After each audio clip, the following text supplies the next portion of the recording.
transação imobiliária que é realizada na cidade de Florianópolis. A alíquota do imposto hoje é de 0,5% para quem está comprando um imóvel pela primeira vez financiado e de 2% para quem compra à vista. E tem que lembrar que essa alíquota ela não tem sonegação, porque a gente não assina o contrato da Caixa sem o pagamento de TBI. Não há como sonegar a alíquota de 0,5%.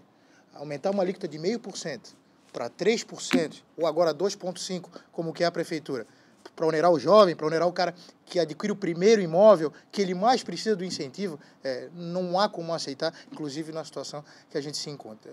O pior é que se trata de um aumento em cascata, pois quando ocorre a revisão dos valores de avaliação dos imóveis, a arrecadação de ITBI aumenta automaticamente. Pode induzir as pessoas a fazer transações informais, não registradas em cartório, o que levaria à queda da receita. Uma informalidade, um excesso, o comprador retarda essa escritura para, faz no ano seguinte ou no outro, isso acaba levando o assunto por muitos anos, às vezes. A Prefeitura alega que precisa arrecadar mais para cobrir os gastos crescentes da administração pública. Mas as entidades empresariais, que representam quase 80% do PIB do município, defendem uma postura alternativa.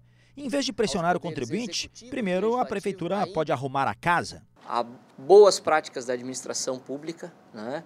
A gestão austera, a gestão fiscal austera, a moralidade, a transparência e a desburocratização de quem produz. As posições contra os aumentos foram entregues no gabinete da Prefeitura nesta quinta-feira pela manhã, formalmente e por escrito.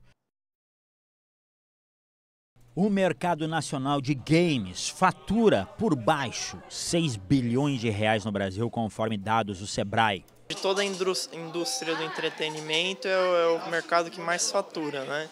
Então, é óbvio, se quiser é só se dedicar. A Associação Brasileira de Desenvolvedores de Jogos Eletrônicos pesquisou. 40% da população nacional usa games. São mais de 35 milhões de usuários. Esse pessoal todo movimenta uma imensa cadeia produtiva na economia criativa que depende basicamente de gente. Até existe uma oferta, mas talentos, né? Pessoas qualificadas que é um pouco mais difícil de encontrar. A formação exigida para esse trabalho é, no mínimo, o domínio do português e da matemática. A matemática ela é utilizada desde a base, que é a formação dos preços e prazos de frete, que o nosso sistema está baseado, e também todos os algoritmos que são utilizados no sistema para poder fornecer os dados necessários para redução de custo logístico. As nossas escolas não estão conseguindo passar todo o conhecimento, formar essas crianças, que elas consigam obter esses conhecimentos sólidos. No último exame do Enem, 500 mil alunos brasileiros tiraram 0 em redação. E em matemática, a nota média girou entre 3 e 4. Mas ninguém aprende matemática se não tiver aprendido português também. Ninguém sabe aplicar a matemática se não conhecer das outras que tu está dizendo, né? Física, química, filosofia também, né? A Secretaria Estadual de Educação reconhece que os professores não sabem ensinar matemática. Porque ninguém pode ensinar aquilo que não sabe, aquilo que também não domina, né? Essa deficiência evidente na educação básica empobrece o país inteiro. Saber fazer contas é o requisito elementar para pesquisas científicas e desenvolvimento de tecnologias em todas as áreas. Por exemplo, esse combate ao AIDS em função de coquetel, essa ideia de você fazer vários medicamentos e atuando, isso teve um artigo em matemática, em revista de matemática sobre isso na década de 80. Mas a cada turma que começa na Faculdade de Matemática da UFSC com 60 alunos, apenas 4 se formam. Matemática para mim sempre foi um prazer, eu sempre gostei de resolver e procurar, e agora eu estou seguindo, tenho vontade de chegar até o fim. Só que a economia não tem paciência para esperar a academia se decidir como é que vai formar seus alunos para o mercado. Algumas universidades já estão tendo a visão de formar profissionais para a área, mas isso vai demandar um tempo, ela demora para fazer. Ana tem agora uma empresa com 45 funcionários que se dedicam a ensinar a lógica da programação de computadores para iniciantes. Ela não tem uma capacidade de transformar rápido o currículo dela, né? E nós entramos nesse mercado para formar profissionais mais rápido para o mercado. O Paulo era motoboy em Curitiba e depois de fazer um curso desses, ficou em Florianópolis como programador, ganhando o dobro que antes e trabalhando a metade do tempo. Um polo muito grande, eu decidi vir para cá, investir na minha carreira e hoje eu trabalho como programador. As empresas de tecnologia têm apoio tributário em Florianópolis. Elas pagam apenas 2% de imposto sobre serviços, o ISS. O benefício ajudou a fazer da capital catarinense um polo nacional. A intenção original era proporcionar emprego de qualidade na ilha e isso funcionou. Só que agora são trabalhadores de outros estados e estrangeiros que estão assumindo as vagas pela qualificação incompleta dos alunos que saem de escolas e universidades catarinenses. Essa é uma conta que não fecha e que a população catarinense vai ter que pagar, mais cedo ou mais tarde. A gente se preocupou durante muito tempo em colocar todos na escola, né? Agora a gente tem que fazer também uma revolução no sentido de ter uma escola para todos. Que a nossa escola ela não se organizou para receber todo tipo de aluno, né? A escola ela surge no Brasil de maneira bem elitizada, né? Para conquistar os eleitores nas eleições municipais 2 anos atrás, o agora prefeito da capital, César Souza Júnior, fez 25 promessas só em relação à mobilidade urbana de Florianópolis. Uma foi cumprida integralmente, a licitação do transporte coletivo. E outros 3 projetos estão em andamento, com licitações programadas para 2014. O teleférico e o anel viário e a Central de Inteligência de Trânsito, sim. E esses até o final do ano os editais deverão ter sido lançados. A Central de Trânsito supostamente vai regular de forma inteligente os semáforos, dando preferências a ônibus e a liberação de tráfego em vias congestionadas. O eixo viário vai colocar mais ônibus circulando em volta da Universidade Federal e o teleférico vai ligar o centro com o alto do Morro da Cruz e depois com a Trindade, lá nas imediações da universidade. Para virar realidade, na melhor das hipóteses, essas obras vão levar 2 anos. Ainda faltam outras 21 prometidas. Enquanto isso, as poucas alterações feitas no transporte coletivo mantêm mais de 200 mil passageiros diários na dependência de um sistema inseguro. Não é confiável não, porque está sempre cheio, lotado. Por falta de confiabilidade, do ano 2000 até agora, o sistema de transporte coletivo em Florianópolis perdeu 1 milhão de passageiros por mês. Transportava 6 milhões de passageiros, hoje transporta 5 milhões de passageiros. A Presidência da República já aprovou uma verba de 412 milhões de reais para fazer obras de mobilidade urbana em Florianópolis. 200 milhões são a fundo perdido. Quer dizer que a Prefeitura não precisa devolver esse dinheiro. E, no entanto, as obras não saem do papel. Mas a burocracia legal é que atrapalha. Você não vê o governador reclamar? A burocracia legal é a pior coisa que tem. Ao custo de 10 milhões e meio de reais, está sendo feito um plano de mobilidade urbana para a região da Grande Florianópolis. Já foi detectado que são necessários pelo menos 76 quilômetros de corredores exclusivos para ônibus ou para algum outro tipo de veículo leve sobre trilho, por exemplo, um tipo de trem urbano. As intervenções terão que ser feitas em obras na Via Expressa e na SC 401. E vão poder trazer, digamos, esses atributos que a população tanto espera, que é a questão da regularidade, redução do tempo de viagem, né? A implantação do transporte marítimo também está sendo estudado pelo Planos. Pelo menos 3 empresas privadas já fizeram propostas em manifestação de interesse para investir e operar esse sistema de transporte marítimo. Mas o governo não considerou nenhuma delas viável economicamente. São realmente obras bastante complexas, têm que ser muito bem planejadas, não apenas do ponto de vista executivo, de como executar corretamente, mas como que a cidade vai funcionar durante essas obras. As proposições resultantes do Plano de Mobilidade Urbana Sustentável da Grande Florianópolis serão avaliadas pelo governador do estado e dependem de verbas para virar realidade. E de tempo, de muito tempo. Se começar já, a população de Florianópolis só vai poder andar livremente lá por 2035. Imagina um plano de intervenção de 5 anos para fazer digamos, uma primeira onda de intervenções, mas é claro que essa primeira etapa de 5 anos, não vai ser suficiente. Né? A gente vai ter que, de fato, trabalhar por muitos anos nessa área. Né? Uns 20 anos. Né? E trabalhando. Né? Não é um esforço simples, não é um esforço pequeno. A vertiginosa sensação de estar à deriva tomou conta da nação inteira. Apertem os cintos que a presidência da República sumiu. Literalmente, o problema é esse, ela não sabe o que fazer.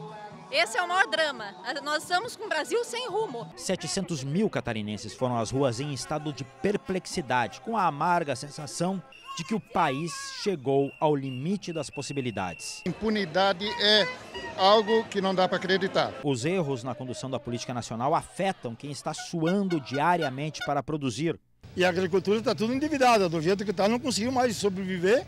O Ministério Público, que tem desvendado e combatido o crime organizado e a corrupção, diz que as instituições democráticas já criadas devem ser mais procuradas por quem se sente lesado nos direitos de cidadão. Estamos muito longe de Brasília.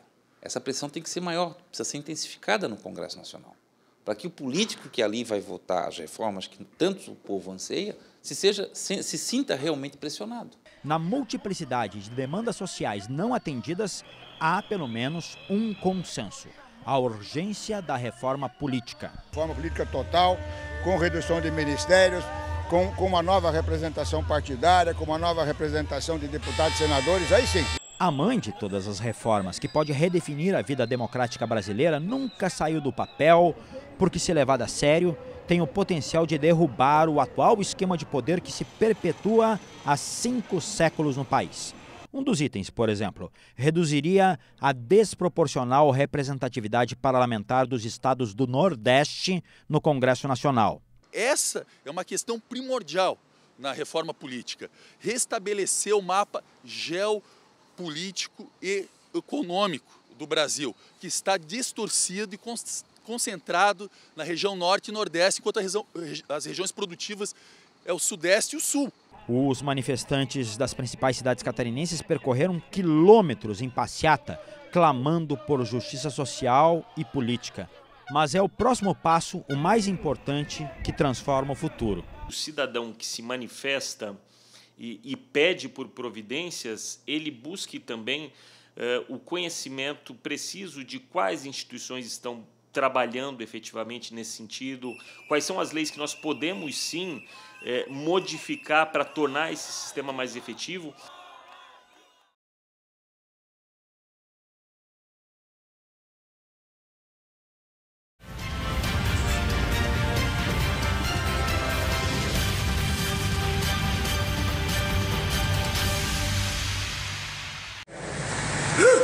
Eu abracei na mulher e a Nitinha, digo, seja o que Deus quiser. Um espetáculo devastador da natureza. Deu só aquele estouro, lá não deu para ver mais nada. Meu Deus! Um pedaço de madeira, tudo voando para cima. Rápido, poderoso e implacável. Eu achei que ia morrer aquela hora. Eu nunca tinha visto aquele negócio ali, cara. De todo o vento forte, é o mais forte que há.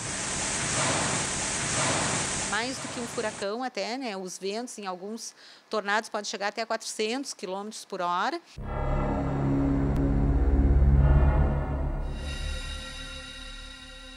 As coisas iam lá embaixo e iam lá em cima. A tecnologia para identificar com antecedência de 2 horas a formação de um tornado existe e está instalada em Londres, mas não funciona. Uma peça estragou, tem que ser comprada nos Estados Unidos e ninguém se lembrou de fazer isso antes da chegada da temporada de tornados no oeste catarinense. Para te determinar se vai haver a formação do tornado e onde ele vai formar, aí tu tens que ter o radar e essa previsão é de curtíssimo prazo. Em torno de meia hora, 1 hora antes. Agora, a Defesa Civil diz que vai instalar outros radares na região. Nós vamos instalar mais um radar no oeste de Santa Catarina, que é uma área que esse radar não atende. Mais um radar no sul e também o Centro de Monitoramento e Alerta do Estado, que está sendo construído. Mas este professor especialista em gestão de risco em eventos climáticos extremos diz que o governo está olhando para o lado errado. Há uma tendência de se olhar o aspecto da ameaça, que é o caso de instalação de radar, e nós vemos contra-argumentando, inclusive as orientações da ONU. Você tem que começar a olhar para o indivíduo.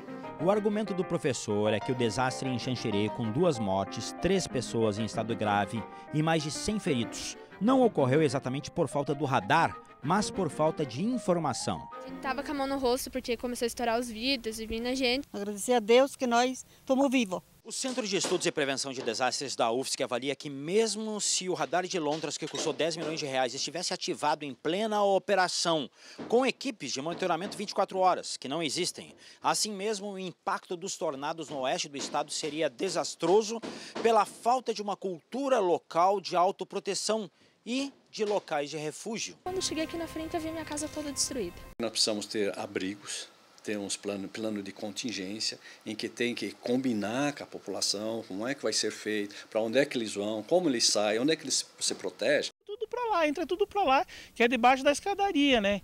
Que eu já tinha passado uma experiência dessa. Em locais com risco constante de formação de tornados, a recomendação da ONU é que a população tenha basements, que quer dizer porões em casa.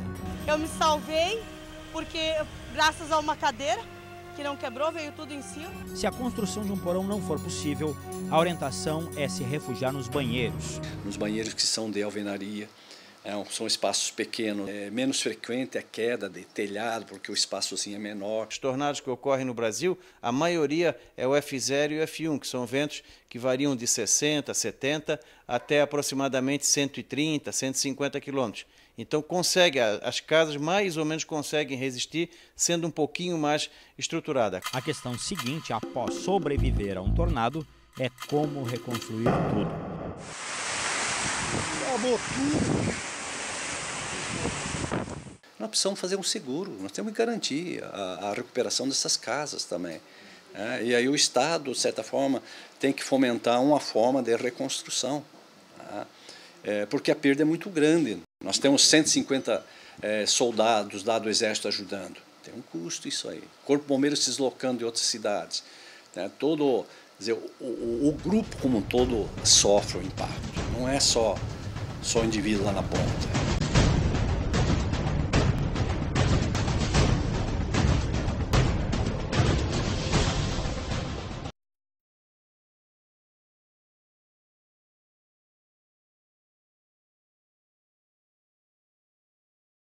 Depois de 7 anos tramitando no parlamento, finalmente o chamado orçamento regionalizado deixou de ser uma peça de ficção. Nós tornamos o orçamento regionalizado impositivo. Então esse é um grande avanço, porque as emendas individuais nós rejeitamos, mas nós mantivemos e vamos manter todos os anos as emendas que vêm discutido do interior do Estado. Só que pelo orçamento 2015 aprovado na Assembleia, para o governo do Estado investir alguma coisa no ano que vem, vai sobrar o equivalente ao bagaço da laranja. Nós temos um orçamento aí de 22 bilhões e um e pouco para investimento. Os deputados dão como certo que o governador Raimundo Colombo vai ter que sair mundo afora pedindo dinheiro emprestado para governar. A máquina está aí, ela tem o seu custo. Então, nós temos que buscar financiamento e projetos novos para termos o dinheiro para investimento. Essas verbas escassas, raras para o governo executivo, responsável por manter o Estado crescendo, jorram como fonte de água limpa nos outros poderes, beneficiados com repasses de alíquotas que ultrapassam 20% do orçamento estadual, ou seja, 4 vezes o valor disponível para investimento. É tanta riqueza sobrando que a Assembleia até devolveu 30 milhões. Se todos os poderes fizessem isso, nós teríamos com certeza um recurso que poderia ser utilizado para a saúde.